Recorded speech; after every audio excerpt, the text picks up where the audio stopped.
The nursing home corridor carries the same scent: disinfectant, boiled porridge, and old time. By the window on the third floor sits Mrs. Park Soon-ja, 83 years old. She has suffered from severe Alzheimer's for 5 years. Grandmother no longer remembers her daughter's face or her son's name. She doesn't recall what she ate for breakfast or what month it is. The hippocampus in her brain has been slowly destroyed, making it impossible to form new memories. But there's something strange. Whenever she meets family, grandmother repeats one word: "I'm sorry. I'm sorry." Why is she sorry? What makes her feel so apologetic?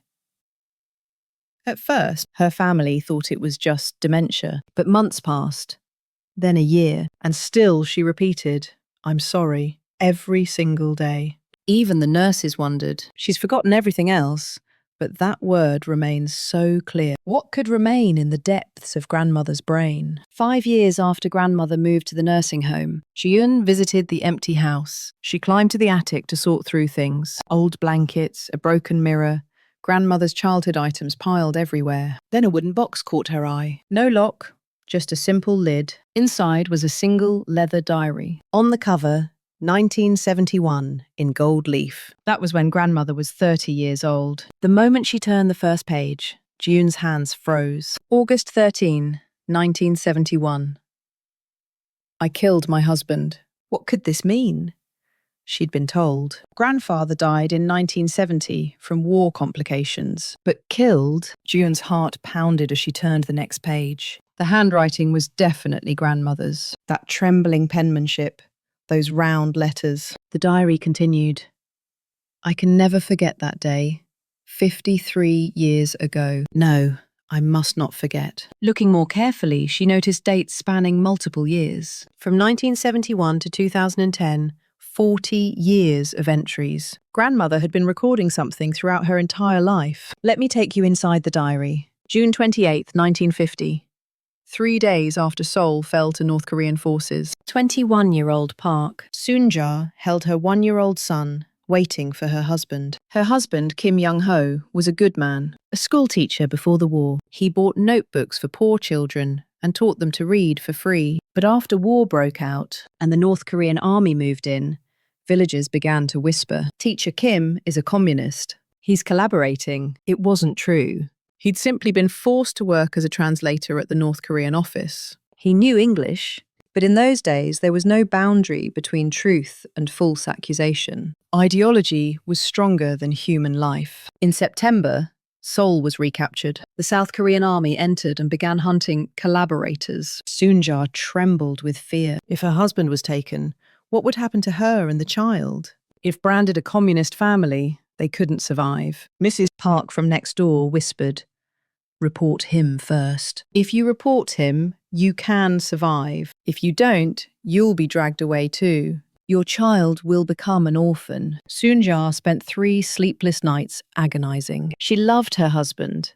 But what about her 1-year-old son? On September 15th morning, Soon-ja stood before the police station. With trembling hands, she knocked and said, "My husband is a collaborator."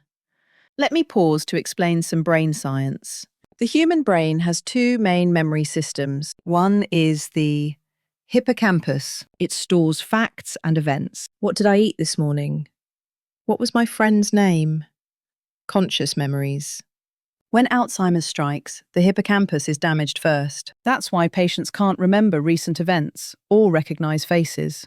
But there's another memory system, the amygdala. The amygdala stores memories connected to emotions, especially intense emotions like fear, guilt, and shame. And here's the remarkable thing. The amygdala is almost never damaged by Alzheimer's. A 2019 University of Iowa study tested 43 Alzheimer's patients. They showed them sad movies. 30 minutes later, patients remembered nothing about the content. Their hippocampus was damaged. But remarkably, they still felt sad. Some even cried. They didn't know why they were sad, but the emotion remained. This is the amygdala's power. So what about Park Soon-ja? She doesn't recognize her daughter's face or know what day it is. Her hippocampus is almost destroyed, but her amygdala is alive. That day, 53 years ago, The moment she knocked on the police station door, her husband's last look. That emotion alone remains vividly engraved in her amygdala. That's why grandmother repeats, "I'm sorry," without knowing why. Ji-eun's body trembled as she read. August 13, 1971. It's been 1 year since. My husband died from war complications. That's what people believe. But I know the truth. My husband died on September 18th, 1950. I reported him. With my own hands, I wrote the report. With my own mouth, I said, "My husband collaborated with the North Koreans." The police detective praised me, called me a patriot. I came home that day, held my son, and cried all day long. 3 days later, my husband was taken away, loaded onto a truck with others. He looked back at our house one last time. Our eyes met. Did my husband know I reported him?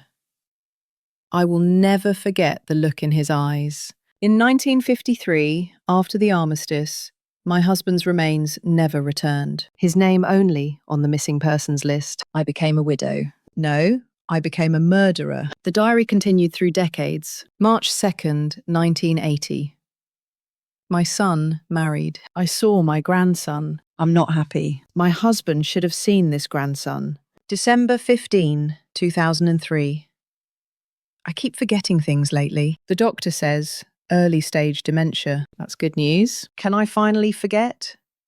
No, I must not forget. I must remember what I did. The last page from 2010. Handwriting scattered. February 1st, 2010. Today I can't remember my daughter-in-law's name. I'm confused about my granddaughter's face, but my husband's face is crystal clear. September 18th, 1950. His face as he was loaded onto that truck. I'm sorry, I'm sorry, I'm sorry. Ji-eun needed to know the truth. She went to the National Archives requesting Korean War collaborator documents. She examined hundreds of pages of lists and found it. Kim Young-ho, born 1920, suspected collaboration, detained September 20, 1950. Her grandmother's diary was true, but something was strange. In small writing next to that entry, January 8th, 1951, released due to insufficient evidence. Released? Grandfather came home alive. Ji-eun dug deeper. The family registry confirmed it. Kim Young-ho's death date, August 13th, 1970. He'd survived the war. Then what did grandmother mean by, "I killed my husband"? She asked her mother, "What was grandfather like?" Her mother sighed. "Your grandfather changed after the war." Grandfather returned in January 1951 after 4 months of torture and interrogation. But he didn't come back whole. He limped on his left leg. One ear couldn't hear from torture. And most of all, his spirit was broken. Grandfather wouldn't look at grandmother, barely spoke, suffered nightmares every night. He lived like that for 20 years until 1970. Then one day, he hanged himself in the shed behind the house. No suicide note. The family said, war trauma, but grandmother knew. Why her husband committed suicide? Who had made him that way? Did the husband ever find out who reported him?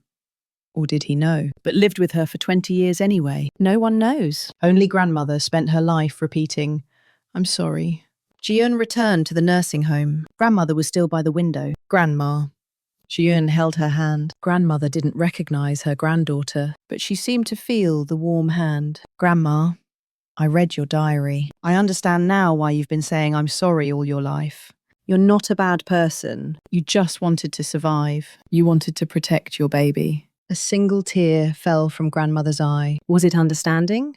Or just reflex? We cannot know. Ji-eun embraced her grandmother. "It's okay now, Grandma. Everything is okay." Brain scientists tell us the amygdala remembers emotions until the very end. So in this moment, what is grandmother's amygdala feeling? The warm body temperature, the voice saying, "It's okay." The frequency of forgiveness. Perhaps the amygdala can remember this too. This small piece after 53 years of guilt. 2 weeks later, grandmother passed away peacefully. In her final moment, she said something different. Instead of, "I'm sorry," "Thank you." Who was she thanking? Her deceased husband? Or her granddaughter, who forgave her? We cannot know. But one thing is clear. Even when the brain forgets, the heart remembers. Even when the hippocampus is destroyed, the amygdala survives. That is what makes us human. Guilt, forgiveness, love, all are engraved in the amygdala, and those emotions stay with us until we die. This is the story of Mrs. Park Soon-ja and countless others who lived through war. People who made impossible choices in history's cracks. People who carried those choices for life. Rest in peace, grandmother. May your amygdala remember peace at last.